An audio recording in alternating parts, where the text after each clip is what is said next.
Hi, this is John Rossman. Today I'm talking with Derek Champagne about the leadership principles of Amazon.com, what's made it the force of a company it is today, and what you as a business leader can take from those leadership principles. Welcome to the Business Leadership Series, where we engage with leaders who are making an impact on their worlds and who want to share their knowledge and experience for your personal and professional growth. The following interview is designed to inspire you to become the best leader you can be. Your host, Derek Champagne, is the founder and CEO of The Artist Evolution, a full-service agency building successful brands, marketing tools, and campaigns, and also the author of the best-selling book, Don't Buy a Duck. And now, let's begin today's Leadership Series interview. Welcome to the Business Leadership Series, where our goal is to inspire you to become the best leader that you can be. We are talking today with John Rossman.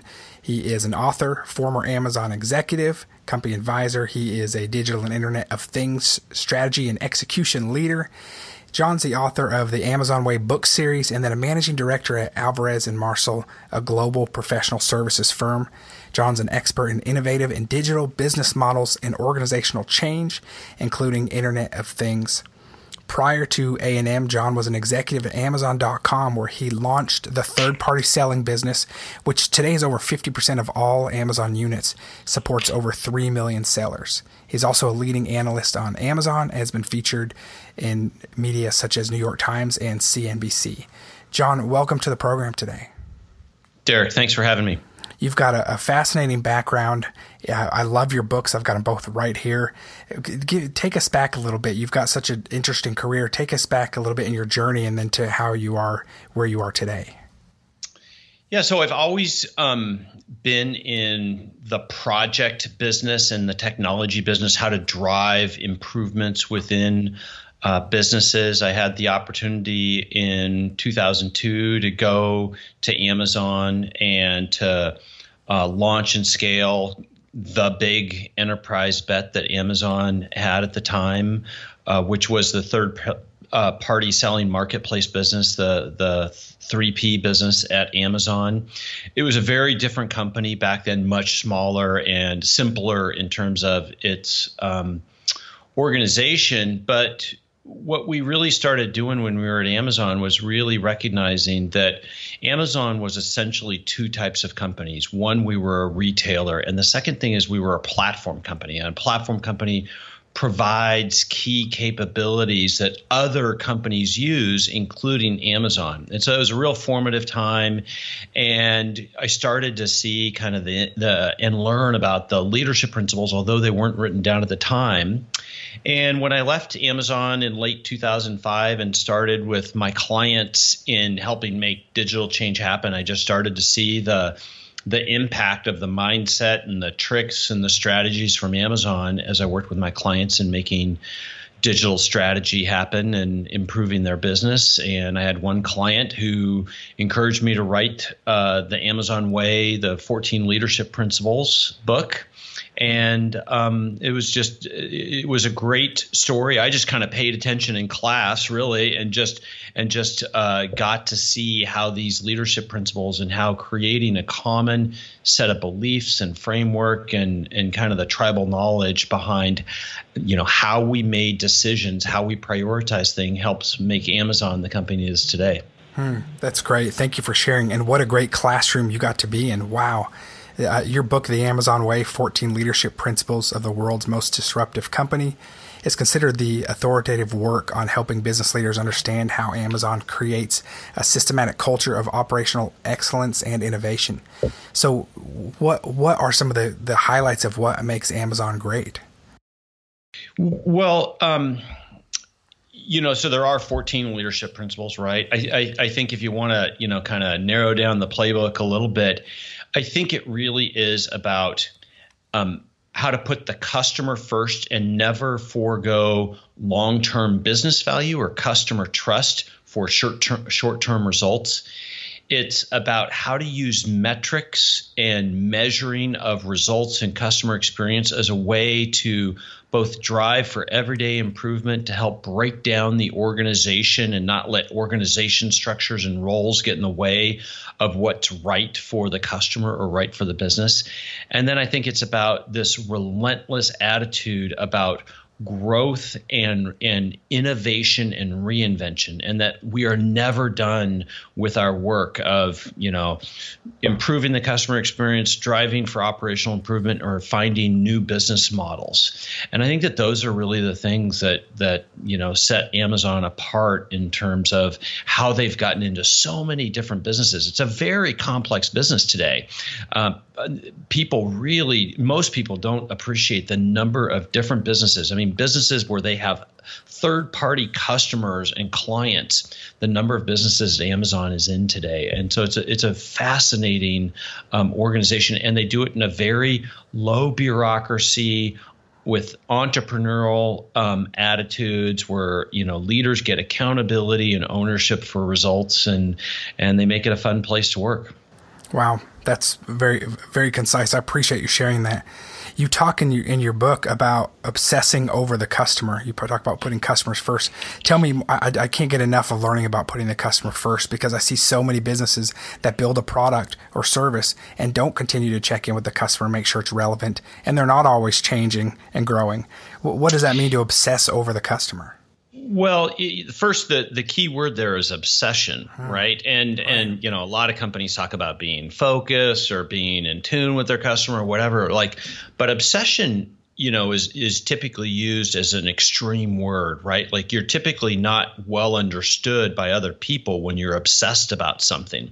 And so it really means willingness to do the hard thing for the customer, despite that is a hard thing to do. You maybe need to expand in a way that you hadn't expanded before. You really need to fight through some issues internally and externally.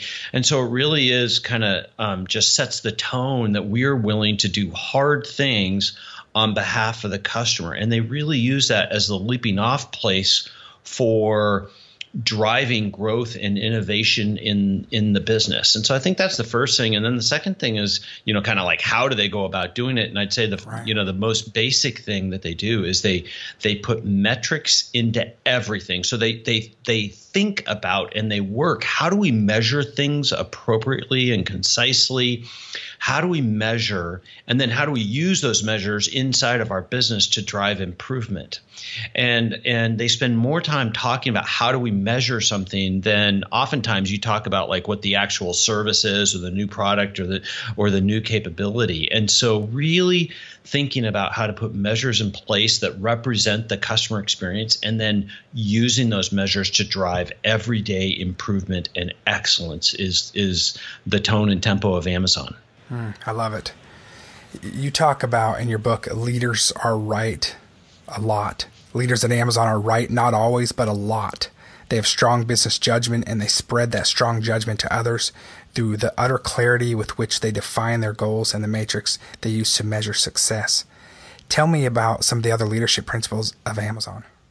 Well, the ones you just mentioned is number 4, which is leaders are right a lot. And that really just sets the expectation that you actually have to know your business, whatever your area of either specialty or management. Like, you actually have to be an expert in that end, and that expertise needs to show, because we are going to make bets and we are going to try new things. We're counting on your expertise to help us be right on those oftentimes, right? Some of the other leadership principles are about insisting on the highest standards, that we have to demand the best out of ourselves. And although we want to be collegial and we want a supportive environment, at the end of the day, we have to demand a lot out of both ourselves, and we have to demand a lot out of each other, and have high expectations. One of them is about earning the trust of others, and that you do that first and foremost by being a master of your own business and admitting how you failed or where you had imperfections in your business and what you were going to do to improve those. And that open kimono approach is what helps build both humility, critical self-evaluation, and then the ability to approach others and ask them for the same type of critical self-evaluation. It gives you permission to evaluate their business also.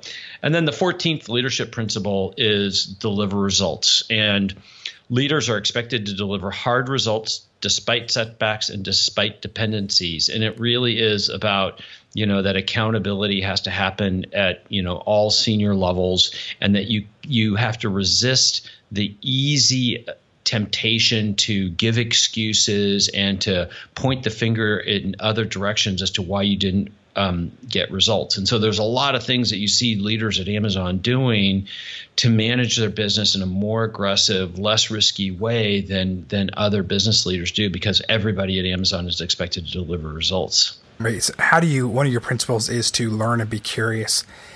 And what was your experience in seeing the ability to have the freedom to be curious and learn and also to deliver results? What was that balance? Well, I would, if I was to be super honest with you, I would say we were much more focused on the deliver results aspect of that than having the environment to be curious and to lift our head a lot, because we were launching a new business at the time, right? And but I think on both an individual basis and on a team or an enterprise basis, you have to create the environment that it's so easy to get sucked into the day-to-day kind of operational push, that you have to create the environment that helps you to lift your head, to see the world through different lens, through different perspectives, to bring in other external expertise, and recognizing that it's typically the cross-functional expertise and kind of cross-pollination of ideas and expertise that really brings breakthrough innovation. And that as leaders at Amazon, you are expected to learn new things and to be open to new ideas and to other expertise. In my personal experience, like we were launching a new business, didn't get the opportunity to do that, but you do see that over the long course at Amazon, where they are willing to learn new things, both as individual leaders as well as an organization. With that kind of customer-centric focus, tell me about the internal culture at Amazon. Well, it's demanding. Like you do have to deliver results. It's kind of always on. It runs at a high octane, at a high speed. They are always trying to get so much done with relatively sparse resources. But it's low bureaucracy, and people speak their mind. And one of the leadership principles is have backbone, disagree but commit. And that's really about you have to play your cards in a conversation, and you have to fight for what you believe is right using data, using customer obsession. But somebody makes a decision, and we all buy into that decision wholeheartedly to make it successful. And so when you have that aggressive and proactive atmosphere, it helps you make faster decisions. It helps you make better decisions, and it leaves behind some of the passive aggressive and political nature that really freezes most organizations and has people playing the wrong game within the company. That's amazing. And again, in that you talk about having backbone, that your 13th principle. I love you share about, if you want to succeed, Jeff's relentless in fiercely competitive world, you can't feel sorry for yourself or give away your power or shy away from change, waste energy on things you cannot control, and several more. These are great. This seems like a no excuse, take ownership. It seems like if everyone on the team is working with that approach, that would actually create a great culture of having each other's back or getting things done without excuse. And I think on a totality basis, like that's what you see from Amazon. It's in no way perfect, and it's made up of people, right? And so in no way is it perfect. And these leadership principles are sometimes misused, can be misguided, and everything. But in relative terms, it really does help create a low bureaucracy, fast moving, fun, ownership driven company, and those are oftentimes the things that are missing within other organizations and other teams. And honestly, the hardest team or the hardest situation to change is a successful one, right? And that's where you're really at most risk, is when you know kind of get fat and happy and you're resistant to change. But when you look over the horizon, you see whether it's a new competitor, disruptive technology, different type of competition coming in. If you don't create that relentless pursuit of reinvention, you're at the highest risk, and it's the hardest to change when you're successful. That's right. It's to stay motivated and to stay on top, especially with all the competition. That's right. So that's great advice. I love this book.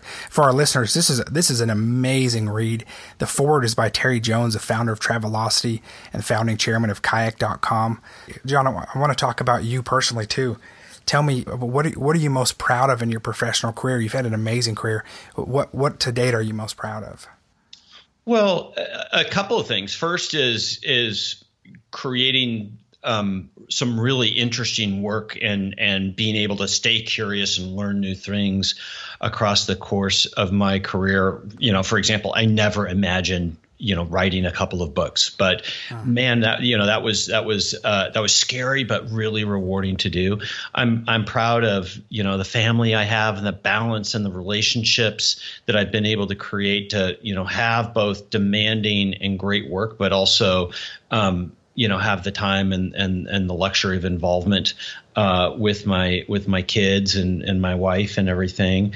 And and the people that I've gotten to help impact their careers, help others create the careers and reach their goals. I think those are some of the things I'm most proud of, is helping others kind of reach their goals. I want to go back to the book again for a minute. And you've also got the Amazon way on the Internet of Things. Tell us about Internet of Things for those that don't know what that definition is. Yeah, so IoT, or connected devices, or the Internet of Things, all kind of the same thing, is about putting sensors into everyday products and services so that you can, collect data and recognize events and make adjustments both real time and over time for your customers. And it's a forthcoming wave of, another onslaught of, digital capability. And I wrote the book specifically to help a business leader answer the question, what should my Internet of Things strategy be? And I don't try to answer it for a business leader. I help give them the framework and the questions that they can ask themselves to help answer that question, because it's very customized. Like, every situation is different.